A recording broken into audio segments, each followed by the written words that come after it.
Hello, everybody. Welcome to another live stream of History podcast.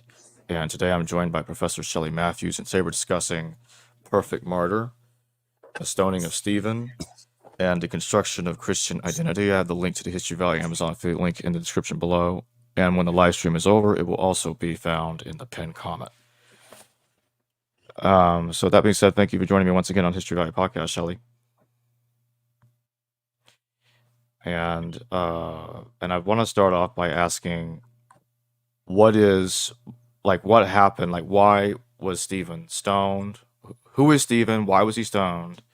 And is Acts telling us history when it comes to Stephen's death, or is it literary fiction? Thank you. Yes. Thank you for, bringing up a book that was written, 14 years ago, a long time ago. But I appreciate your continued interest in it. I think the issues are still relevant. I would say, that I am not, in my book, I have not pressed the point that Stephen must be a fictional character, because again, it's hard to prove that exactly, but all things considered, it does seem to me that there are, in many ways, who was Stephen? Why was he killed? I would want to say that, my best guess is that Stephen is a literary creation of Acts, and the story of his death is a way for the author of Acts to center on a killing of a Jesus believer that has nothing to do with Romans. That is, there are no Romans involved. That puts the violence of the death directly on Jews, and that is a central concern of the author of Acts, I would say, in this second volume, because he would like, I think, if he was not bound by the traditions that were known, he would like also to say that the death of Jesus was instigated by non-believing Jews, and that Paul was arrested and tried and even executed, if you could say that, by non-believing Jews. But in the cases of Jesus and Paul, there are clear known traditions about Roman involvement, in fact, Roman instigation of crucifixion and Roman instigation of the arrest of Paul. Stephen, on the other hand, part of the reason I would suggest that he's likely fictional are the name itself. Stephanos literally means crown, and as Christian martyrdom stories develop, there is a strong association of martyrs with crowns. So to say that crown is a martyr killed by Jews by stoning is a lot like saying Abraham is the father of the people, right? I mean, it's a very symbolic leaning name, which therefore also likely means it's a fictional name. So who is Stephen and why was he killed? What I would want to say is that Acts invents a martyr, a perfect martyr, perfect in the sense that the details of his death enable blame for violence against Jesus believers to be directed exclusively at the Jews. And then also I go on, the perfectness of this martyr also has something to do with the forgiveness prayer that he utters. I don't know if you want to go there yet, or have I answered your question? I forgot exactly where it went. Who was Stephen? Why was he killed? Do you want to follow up more on that? Yeah, who was Stephen? Why was he killed? And do you think he is a fictional or historical person? So that was my entire question. Okay, did I answer it? Are there pieces of it missing that you want more? No, I thought you answered it. Okay, good. Why does the story claim that Saul was involved in his death? Because what happens is that a mob attacks Stephen, he's killed, and then it says Saul approved of his death. Was this supposed to happen like while he was still persecuting people, or is it supposedly after his conversion? And if that's the case, is he reverting back to persecuting? What's No, going it's on there? before his conversion, because it's Saul, right? Saul becomes Paul. And yes, I mean, even Paul in his letters, which I tend to, when I'm asking historical questions about Paul, I tend to go to his letters. In Galatians, he describes himself as having persecuted the church to the utmost. And then God sets him apart. So he reorients his life to be a disciple of Jesus rather than a persecutor.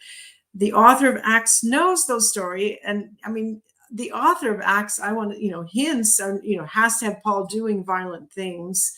And he is breathing threats and murder, says the story. That's when he's out persecuting people. It says Paul breathes threats and murder.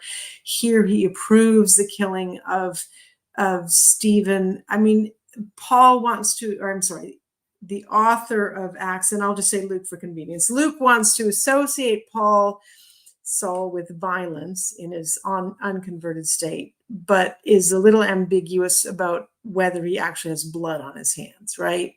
So here he's around and he approves, but it doesn't say he picks up a stone, right, to throw.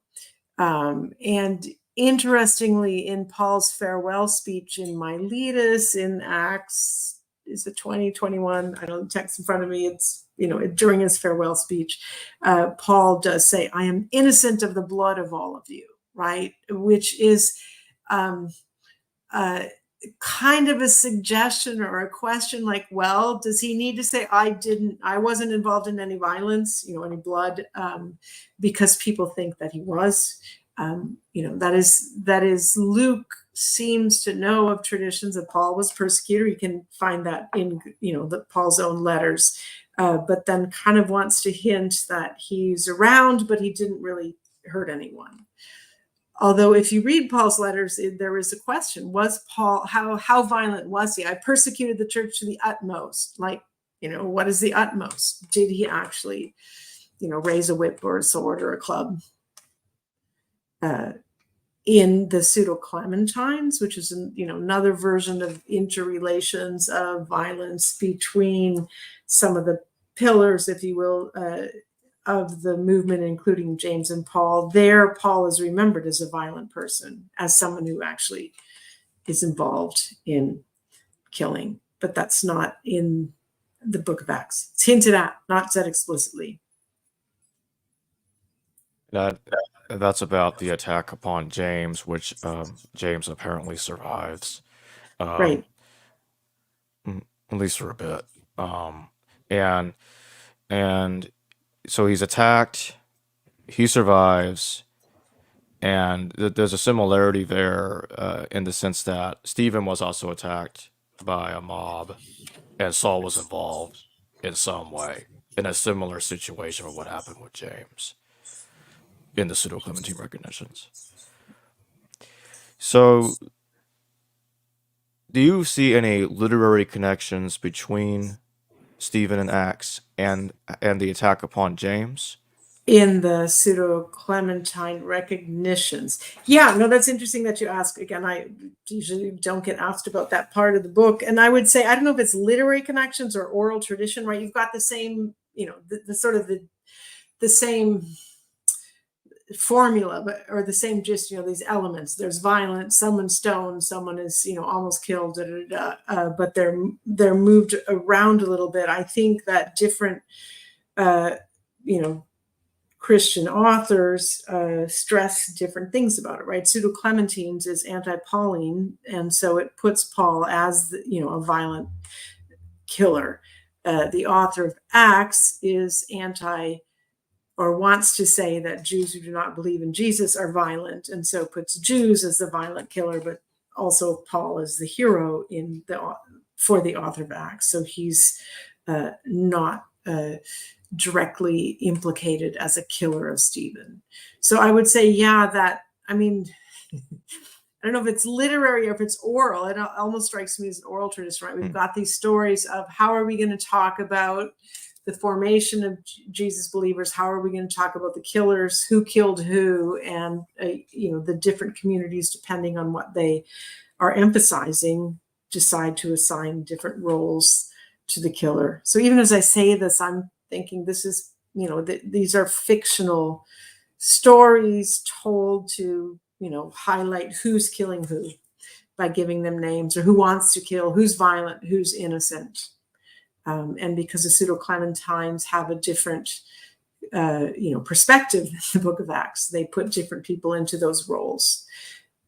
In my book, I actually draw on Josephus as giving us kind of an interesting and different way of thinking through this James, Jews, Jesus believers, who's on whose side, where he maps that quite differently, where James is killed by Romans and the Roman affiliated high priest, but in that instance Pharisees and Jesus believers seem to be co-sympathizers in the situation, which is one you very seldom see in other Christian literature or in Christian literature.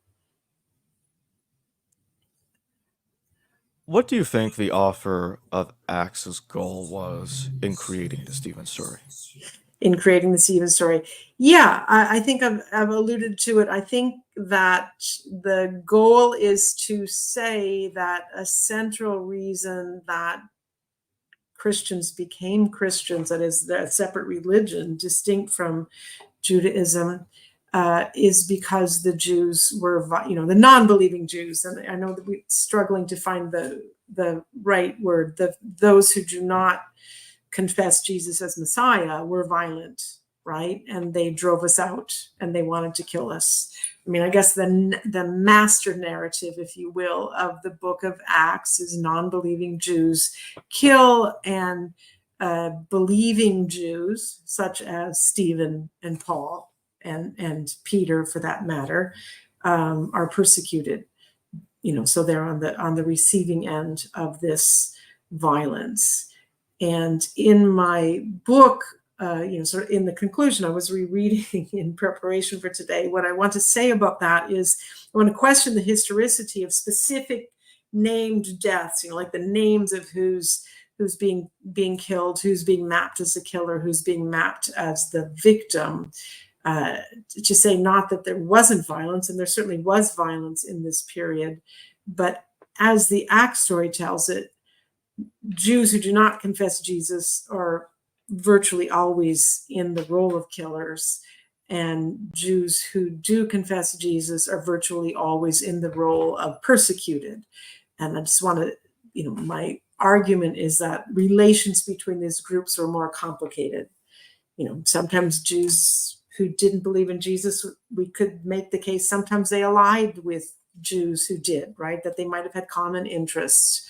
Or that, that, and Romans were certainly involved in the way that the book of Acts does not emphasize the Roman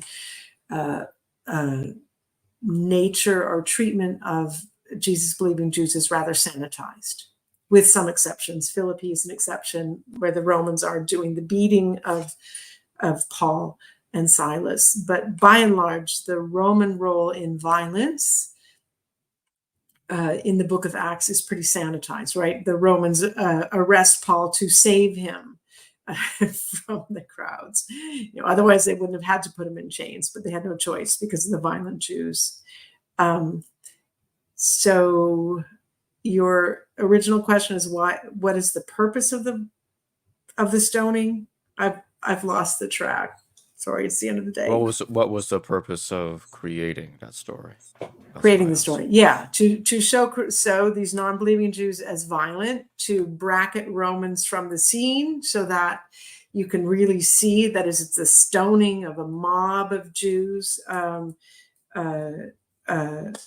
then also to characterize the Jesus believers, I would say, as particularly merciful. That's the perfect martyr phrase comes for me in two ways.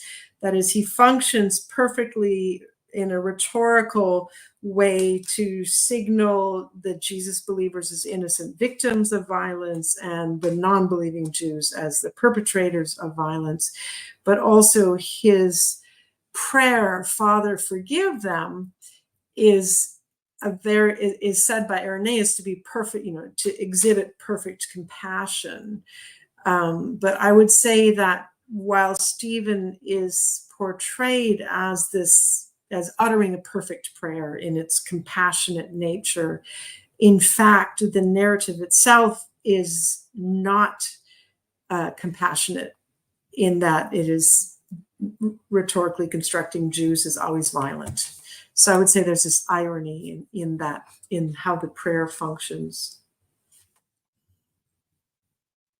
When you look at the kind of shifting now to something else you talk about in the book is the relationship between Luke Acts, and Marcion. What are your thoughts about that? Oh, Luke Acts and Marcion. Yeah, I don't know. There was this intense thinking about Marcion. I would say a few things. That I don't think that the purpose of the book of Acts is to counteract Marcion. That was a thesis that was floated. I want to say John Townsend argues that the book of Acts, is written to refute Marcion, because Marcion thinks there's only one apostle, right? The Apostle Paul, and Acts joins Paul to the 12. But I would say, I guess it's my introductory chapter where I set up the book of Acts in relation to Jews, in relation to Romans, and then in response to Marcion. And I would entertain the idea, and this is one that Joe Tyson put forward, sort of reviving John Townsend, that the first two chapters of Luke serve quite well as a refutation of Marcion. We know that Marcion's gospel began with Luke 3, with Jesus as an adult in Tiberias. This leads to the thinking that for Marcion, Jesus was not born, or he was not, he was never an infant. He came into the world as an adult. And that the first two chapters of Luke are well suited to refute that. Of course, they talk about Jesus as baby, very much, but also emphasizing the fleshliness of Jesus, his time in the womb, that famous, the visitation between Mary and Elizabeth involves emphasis on their uteri, and the fleshliness of both Jesus and John. And another thing I say there that, that it fits as a sort of anti-Marcionite polemic is that that Marcion associated the God of Jesus with peacefulness, and then the God of the Old Testament with violence and vengeance, arguing that there were two different gods. And I would suggest that in the first two chapters of Luke, one of the many things Luke emphasizes is that this is the same God, and it is the God of vengeance and violence, if you will, in that Mary's Magnificat praises overturning, overthrowing, and employs sort of triumphal images of God as a warrior God in singing about the God who has allowed for her to give birth to Jesus. So I would say in a number of ways that the first two chapters of Luke seem to have an anti-Marcionite edge. I mean, I don't want to press that too far. I do think that Luke has a lot of things going on in terms of relating. I mean, he's not just thinking about Marcion or proto-Marcionite thought. He's also thinking about, Mary Magdalene. What should we do with Mary Magdalene? That is, there are a lot of, I think Luke has a lot of agenda items. But I would certainly say that the idea that, Marcion's idea that there are two gods, that the Christian God is different than the God of the Old Testament, is one that Luke himself has no countenance for. And there I would say that Luke is a little bit like Tertullian, who in his famous treatise against Marcion, refuting the notion that the high God of Jesus is a God of peace as opposed to the Old Testament God of vengeance. Tertullian's response to that is to just go through the book of Luke, his version of the Gospel of Luke, and to point out all the places where Jesus is violent, or Jesus preaches a violent end, and wants to argue that that sort of violence of the deity is definitely still in operation in the time of Jesus. And I would say that Luke affirms that. And therefore, a close reading of Luke should disabuse Christians of the notion that their gospels are particularly peaceful and don't, intimate violence or articulate violence against enemies. How's that? Yeah, so do you think that Luke, at least chapters 1 and 2, because I know there's a lot of different opinions about the relationship between Luke and Marcion's gospel. Like, it's one like a abridgment of the other, one's expanding on the other. Do you have additional thoughts on that? Yeah, I'm influenced by the work of Jason Badoon, who's worked on this question some. I think that the church fathers accuse Marcion of ripping, editing his gospel, tearing off chapters 1 and 2. I agree with Jason Badoon and others who want to say that it's not a common practice that as Christians, scribes, people working with these texts, would expand, the text that lay before them. But it was not a common practice to just excise, that the idea that Marcion would knew the first two chapters and rip them off, I think is unlikely. I think the gospel that Marcion had started with chapter 3, that is Jesus as an adult at the time of Tiberius, right? During the reign of Tiberius, Jesus appears. So I think that's what Marcion has. I don't think that he mutilated, right? The accusation of the heresiologists is that Marcion mutilated Luke, got rid of those first chapters. I think it's all he knows. And again, I wouldn't stake my career on this, but there are a lot of scholars who note that Luke chapters 1 and 2 have a different style and a different feel than Luke 3 through 24. The way that the Septuagint is used, that Luke 1 and 2 are clearly modeled on Septuagint stories of the barren Hannah in Samuel, and the multiple Septuagintal quotes. Even if the process of the gospel is not that, the version that Marcion has began with Luke 3, and then some decades later, Luke or a Luke-like author appends a preface. I mean, maybe it wasn't like that. Who can say? I would just say, Luke 1 and 2 are very suited to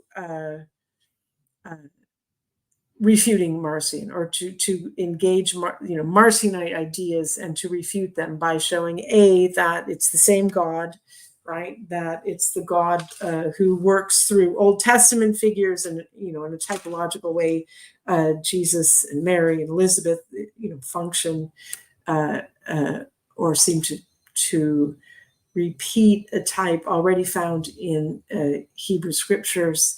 Certainly the God is a warrior God. If you follow Mary's song, it's a triumphant song of overthrowing or toppling kingdoms.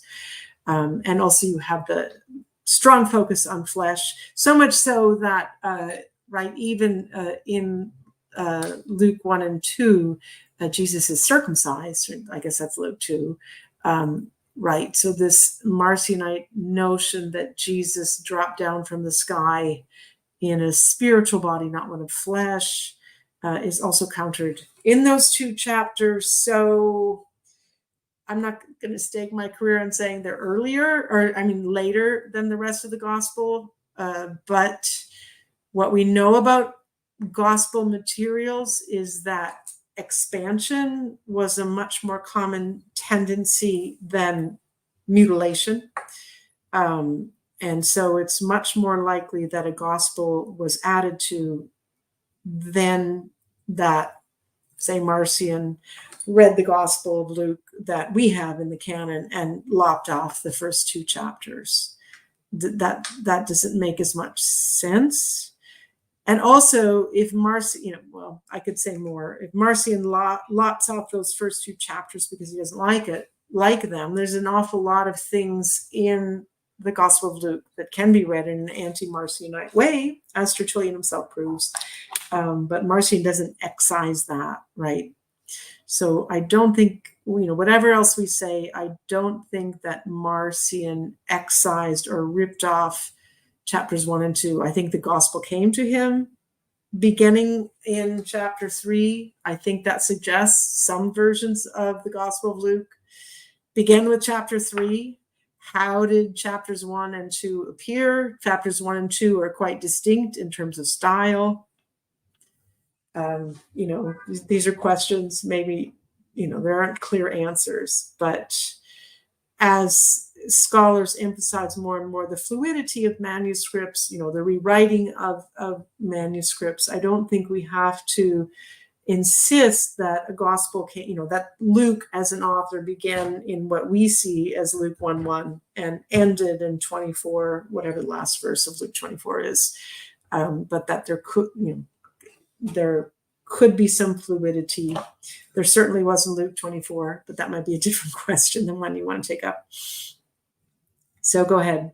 Next question. Yeah, we have a super chat question from my fishnet tie. Thank you for your super chat. Is Theophilus real or fictional? Oh, yeah. And again, I'm sorry if I'm not being satisfying. I would say you could go either way, and that it doesn't matter so much. Theophilus really, you can take it as a form of a Greek phrase for lover of God. So it could be a symbolic name, like Abraham, father of nations, right? Or Isaac, laughter, or Stephen, crown. So it could be a symbolic name, meaning I'm addressing this to any lover of God. I think that's in the realm of the way that Luke uses names. On the other hand, Luke, of our 4 gospel authors, seems to have had the most education. He seems to have some connections to Greek and Roman literary culture. And we do know that in Greek and Roman literary culture that there were, people were funded by patrons. It's possible there was a literal Theophilus who funded Luke's gospel and Acts. So I'm saying that historically, both of those things work. It could be symbolic. And if it is, we have plenty of instances of Luke using symbolic names. On the other hand, we know historically that people, writers or authors who were engaged in these detailed works, and whatever else Luke Acts is, it's a huge chunk of literary production. He needed a patron. Maybe he had one. Maybe it was Theophilus, right? And whether or not Theophilus is a patron, I would also say that patrons, the way that literary performances worked is that Theophilus is not sitting in his, desk reading this silently to himself, but he would have had it read out loud, to a group of people. So there are more people in the room than Theophilus, even if he was historically patron. So I could go either way on that question. I fishnet tie super chats again. Thanks again. He says, I asked because I found an ossuary of Theophilus, so I'm guessing he's talking about the Theophilus ossuary. And he thinks it's the Well, same person. yeah. I mean, again, I I don't know, onomastic. I don't know the name, the data about the name Theophilus, whether it was common or not. I mean, all I can say is I know there are other names, the famous so-called James box, which is the house of, but Mary, Jesus, these names were common names. So just because we find a name does not mean it is the name of the historical person. Sorry to disappoint. It seems to me things that would need to be known about the Theophilus Ostragon, I don't know about this text. I appreciate a link to whatever it is you're talking about. I haven't worked on this question for a while, but certainly 10 or 15 years ago, we weren't talking about, a material evidence to the patron of Luke Acts. That would be surprising to me, just because we tend not to have those things. There are many people with similar names. I don't know. Sorry that I can't, provide you irrefutable proof. Can you tell us a bit about literary parallels between Luke and First Maccabees and Second Esdras? You Can talk I? about how Luke talks a little bit about Luke makes use of First Maccabees and Second Esdras for some purposes. Like for instance, Yeah, you're gonna have to show me those I'll pages. yeah, I'm gonna do that right now. I know where it is, so let's take a second. And you talk about in page, here it is, 50, Second Esdras 10, Oh, 21, okay. 22a to Luke 1, Yeah. 46, 47, for instance. Yes.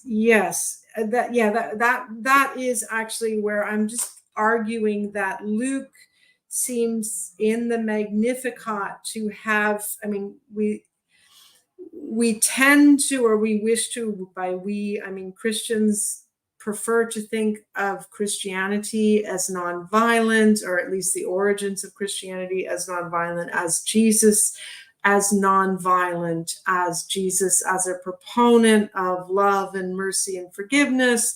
And then that tends to be, it's where the Marcionite ideas arise, that the God of the Old Testament is violent and vengeant, and while the God of Jesus Christ, or the high God, there's this new revelation of peace. I have a handful of articles that make that, I've read, that make that turn with respect to the Magnificat, that we have this, Mary is, singing about the inauguration of a Messiah who brings peace. So in my book, I question that on pages 49 and 50, simply by, juxtaposing it with the war hymns in Maccabees. I see it's not just the Magnificat, but also Zechariah's prophecy. That is, I point out that in the same way that there's a sort of warrior vibe going on in 1 Maccabees 4, there's also in Zechariah's uh, uh, speech in Luke 1, there's also a warrior vibe. He raised up a mighty savior for us, if in the house of his servant David, that we would be saved from our enemies and from the hand of all who hate us. That is both Luke 1 and 2, like Maccabees, are imagining a warrior Messiah, if you will, who will be violent. Now, in Esdras, the reason I brought up Esdras is, and this, nobody's picked this up, and actually my husband, a blessed memory, once joked to me that no reader will accept my take on the Magnificat, that Mary is kind of twisting the knife by celebrating. I mean, if Mary's song is a celebration of an overthrow, right? The revolution, that, the rich and mighty have been thrown from their, cast off from their thrones, and the poor have been elevated. Of course, that is very powerful language and has been read and cited in contexts of liberation theology, where, you know, God's preferential option for the poor is being highlighted. But if you think about this Magnificat in the context of the destruction of Jerusalem, which I think is one context to think about Luke, the words can sound more vindictive or na na na, you know, about who's being thrown down. And so I contrast that with Second Esdras, which is mourning or lamenting the suffering of Jerusalem, particularly the temple, and, you know, the people in Jerusalem who have been taken away. So that mourning and lament in Second Esdras, if we're thinking about the destruction, that has a different resonance than Mary's Magnificat, which is celebrating, oh, great, we've been saved from our enemies, right? The rich and mighty have been thrown down. If the reader is thinking about the destruction of Jerusalem, that sounds vindictive rather than, you know, I don't know, pacifist. But again, that is a tough sell, perhaps, on my point to suggest something so, I don't know, stern about Mary's Magnificat, which, of course, is in many contexts a celebration of, you know, hope for the poor. Does that help or answer your question? Yes, it does. Can you talk a little bit about Gamaliel in Acts, the leader to Sanhedrin? Acts claims he says some things. It puts some things in his. It says that he says things that can't be verified by any other sources that we currently have. What is your thoughts on that? Can you give me the page number? Are you thinking of something I've said? Gamaliel sets the stage. Yeah, I mean, I don't know. I mean, I would say, that's it. In my reading of the book of Acts, I tend to stress that the author of Acts, with few exceptions, paints Jews who do not believe in Jesus as, you know, violent, wicked, murderous. Gamaliel is an exception, right? So if people want to argue against my work, they can say, you know, well, look at Gamaliel, because Gamaliel is not portrayed as, you know, a violent or hostile force. He's sort of a, you know, he is not a believer, but his counsel is wise from the point of view of, you know, Christian readers, right? You know, we shouldn't fight against God. We shouldn't be God fighters, right? And so, I mean, I guess I would just say that Gamaliel plays the role that is quite exceptional in the book of Acts, in that he's not a convert, but he, you know, sticks up for the followers of the way, if you will, counsels, you know, restraint. So he has a sort of a positive role in this text.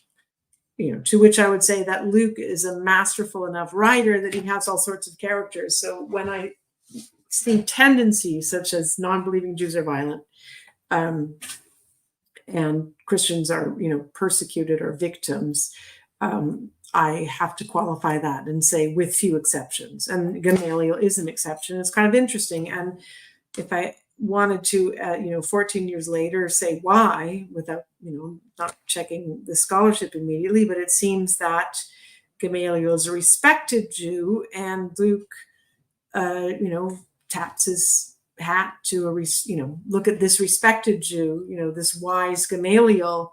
He counseled restraint against us. He cautioned against being God fighters. But those wicked Jews who are persecuting us, they wouldn't listen to him. Is there something more specific you wanted me to say about Gamaliel, or another issue you wanted me to address? No, I think that just about covers it there. Okay. So now I'm going to ask about this. This has been referenced to page 101. The text critical problem about the dying prayer of Jesus at Luke 23:34a and its absence from several significant textual witnesses, including P75 as well as B and D. Yes. Yeah, the Father forgiveness prayer, when I'm teaching, I like to point this out to my students. A good critical, English translation should put that in brackets, because there are some manuscripts in which the dying prayer of Jesus, the Father forgive them, is not in the manuscript. And that means either that a scribe added a prayer that of forgiveness offered by Jesus that was not originally in the text, or a scribe saw the Father forgiveness prayer and decided to excise it. For a long time, the text critical thinking was that no scribe would ever do something such as excise or scratch out or mutilate the words of the Savior. So it must be, it's not that, that it must be that the words were not original and someone just added them, rather than that the prayer was original, if you want to use that phrase in your text, because no scribe would excise it. But my argument is, as a matter of fact, when you think about the forgiveness prayer and the history of how Christians interpreted the forgiveness prayer, it does actually make a good bit of sense to me that the prayer was original. And the reason that a scribe or a scribal tradition would go so far as to excise it is that it really didn't make sense, because it didn't make sense to some early Christians that Jesus would pray unconditional forgiveness on his persecutors, because and it is an unforgivable, it's an unconditional prayer in that it's Father forgive them, for they know not what they do. It's not Father forgive them if they confess and repent, right? So there's not the condition, which in developing Christianity becomes so important, that if there is forgiveness, it has to hinge on repentance. And for some odd reason, I think it is in some ways an odd prayer, that the prayer is unconditional in that way, just forgiveness without a condition. And I think that scribes, when you look at the text critical problem, it makes sense to me that scribes just found that nonsensical. That's why they deleted it.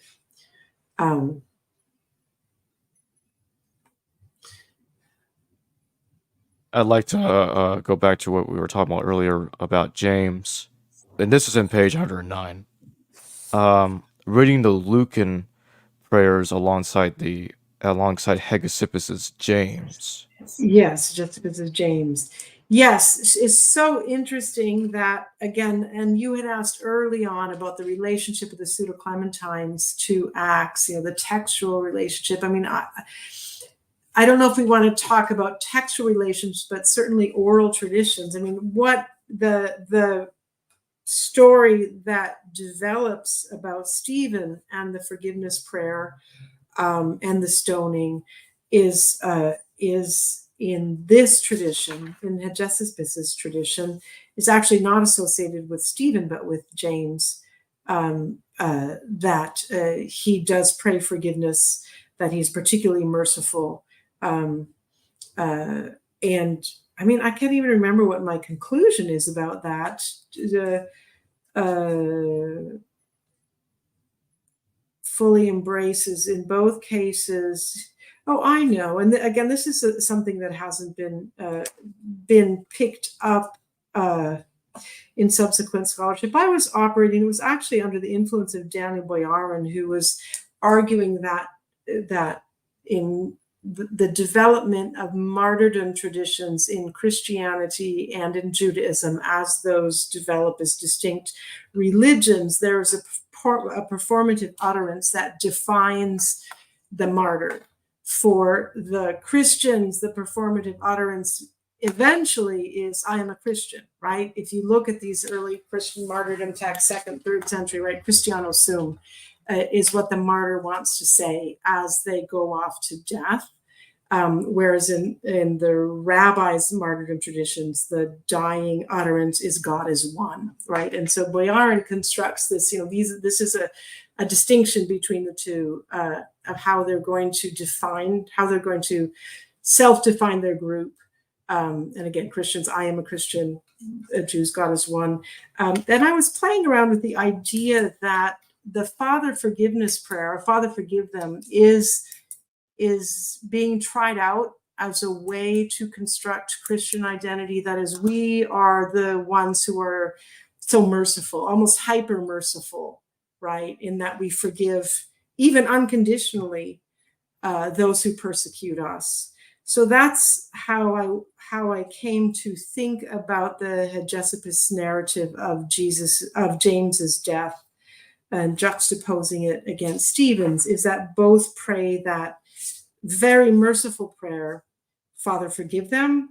And, I ask, perhaps, is this, as Christians are going to realize, that they're a separate group and that they're distinct from Jews, how are they going to do that? And I think one of the ways that is tried out is to say, well, we're the ones who forgive our enemies even when they persecute us in this extreme way. But I would argue that hyper mercifulness of the performative prayer of forgiveness, both in the case of Stephen and in James, masks a sort of rhetorical violence against the Jews who are depicted as the killers of these merciful martyrs. We got a super chat question from iFishNetI again. Thank you for another super chat. What year do you believe James was murdered? Oh, and I can't say the precise year because I don't know the history, but we can know it precisely because if we follow Josephus, and on that point, I don't see a reason not to follow Josephus. And Josephus pegs it during. Can you find my? Where do I talk about Josephus on the death of James? He pegs it to a certain Roman ruler, and the switching of governors, and so we can know it. I just can't. It's certainly pre-70. I'm sorry. Oh, here we are. No, there's the death of James according to Hegesippus. I would need to find the Josephus story. And what we can, just thank you. I found it. Okay, it's during the Roman power vacuum created by the procurator Festus's death, right? Before the next procurator comes in, Josephus says that James was killed. I don't have that date off the top of my head right now, but it is certainly a date that can be found. 62 CE. Thank you. 62. Thank you. So, I think that is a clear, historically reliable date. And what's interesting about that date in terms of Hegesippus, and then Eusebius follows that, is that in their telling, James is killed, and immediately Vespasian surrounds the city of Jerusalem. There was in one Christian tradition, the idea that the death of James is what provokes the destruction of Jerusalem. I have to say that theological emphasis, again, if his death is in 62, we're talking another 6 to 8 years or whatever. But historically, those two are also linked. Christianity, Orthodox Christianity, comes to proclaim the supersessionist theology that Jerusalem was destroyed because the Jews killed Jesus. But there is this alternate tradition that Jerusalem is killed because the Jews killed, Jerusalem is destroyed because the Jews killed James, which of course is he's linked to his brother. So those are not totally opposite things to say. Can you talk about some of the literary parallels between Stephen and Jesus? Like their, for instance, their appearance before the Sanhedrin and some of the Yes. similar things that happen between the two. Yes, no, I mean, it's in many ways the death of Stephen is modeled on the death of Jesus. There are very many similarities. The accusations are similar, right? And the prayers are similar, right? That's one of the reasons I think that the Father forgive them prayer of Jesus is original to the gospel and then struck because Stephen, their prayers are quite similar. So I think that that Luke constructs his passion narrative, makes an outline to himself, and then says, okay, I'm going to make Stephen a type of Jesus. How I'm going to do that by, following very similar details in terms of the death. But the crux of it, and, my Perfect Martyr book is that I argue that Stephen is a more perfect case for the rhetorical message that Luke wants to send, that the Jews are really the violent ones here, because in his telling of Jesus's death, the knowledge that Romans were involved and that it's a Roman crucifixion and that Pilate's involved, he can't deny any of that, right? He can't say Jesus was stoned by a Jewish mob. He might like to say that because that would help him with part of his rhetorical aim, which is to find a place for the Jesus believers under Rome by pointing to the non-believing Jews as the enemy. It's not us, it's them. See, look at how violent they are. And he's able to accomplish that in the stoning of Stephen in ways he can't perfectly lay that out with the crucifixion of Jesus, because the fact that of the crucifixion under Pontius Pilate is just too well known. And what I like to say about the author of Luke Acts is that he is a very creative author. He's brilliant, I think, in many ways in the solutions he finds to the problems he has about the emphases he wants to make versus what he's constrained by. But I would say that an author like Luke is freely writing a lot of things, but there are constraints. There are traditions that are so well known that they cannot be misremembered. There are certain things that are disregarded. I mean, Luke cannot, just as an example, Luke cannot say that Jesus drowned, right? He cannot say that Jesus was stoned. The crucifixion is too well known. But that's where Stephen comes in. There is no tradition about Stephen until Luke comes along, and therefore he's got a lot more freedom to decide how he's going to narrate that. How am I going to talk about that death? Well, I can call that a stoning. I can call that a stoning by a Jewish mob that tried to make a formal trial in the manner of Jesus's trial. But then it just, devolves into mob violence and stoning. He can't say that about Jesus. Jesus has to be led away to a Roman cross, or a cross supervised by Romans. You talk about the patience and expectations and expectation of vengeance. This has to do with page 125.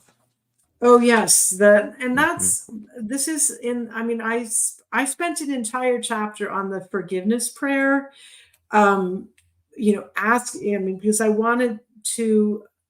I'm testing the idea. I guess I asserted that Father forgive them as a dying utterance of Jesus on the cross and Stephen is the attempt to, that it's a new thing. That, particularly this unconditional forgiveness. There should be an if clause. Father, forgive them if, right? And in fact, some of the church fathers add that, when Stephen, interpreting this story, that he really means if. But so I was trying to think through, is that unique? When I was thinking about forgiveness then, or this hyper merciful response of unconditionally forgiving the killers, I was thinking of asking how that relates to exhortations to enemy love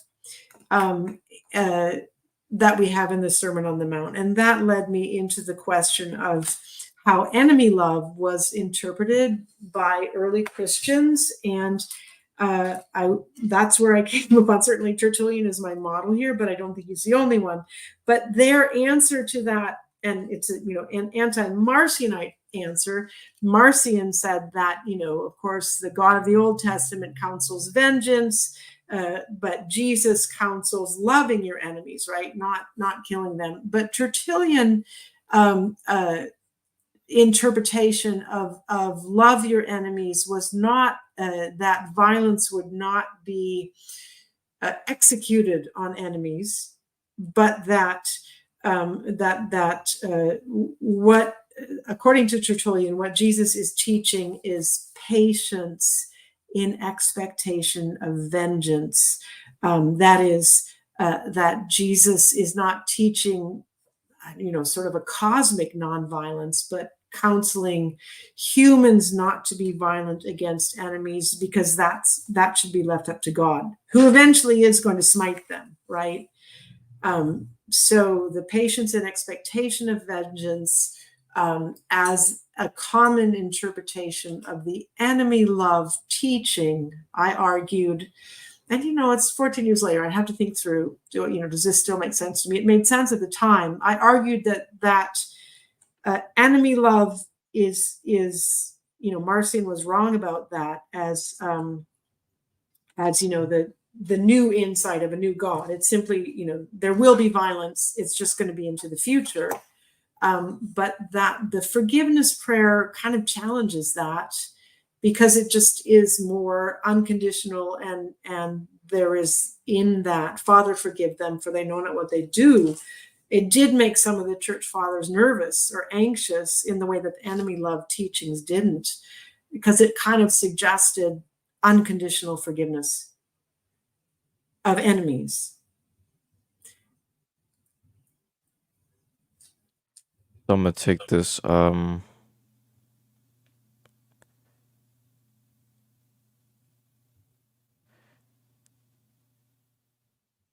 Looking over here to see if there's a question. I thought I saw a question over there. And whoever's following this, you're so patient. Thank you for listening in. Okay. Anything else? I guess one last question I do have is, do you see anything in Acts regarding what you've talked about, the deaths and the martyrdoms? Does any of that have to do with responding in any way against what Marcion could any of it be a response against anything that Marcion taught, or you don't see any connection there?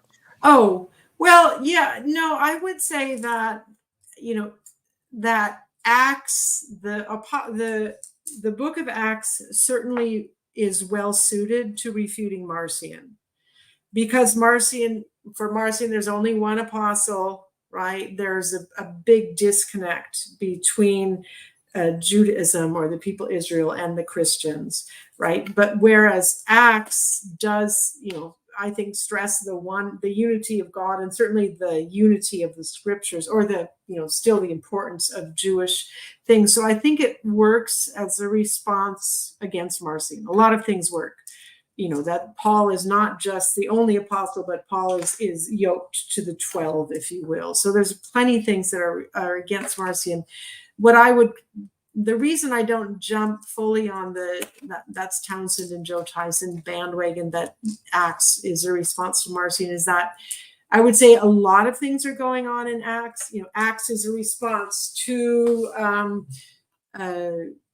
Christians who emphasize a certain kind of spirituality, or spirit, tongue speaking, and prophecy. So Acts is also, I think, a response to Mary, people who revered Mary Magdalene. I don't want to call it the Mary community or anything, but I think that the book of Acts there's a lot of things going on. It's multivalent. It's answering to a lot of different issues. And again, I think whatever else we say about Luke, is he was brilliant in the way he had so many complex issues on his radar, and he's, answering them. So he's talking about heresy, he's talking about outsiders, he's talking about all sorts of things. But certainly, I understand why this idea that Acts was written to refute Marcion arose, because whatever else is going on in the book of Acts, it also is it is anti-Marcionite in its theology. I mean, it doesn't conform to Marcionism.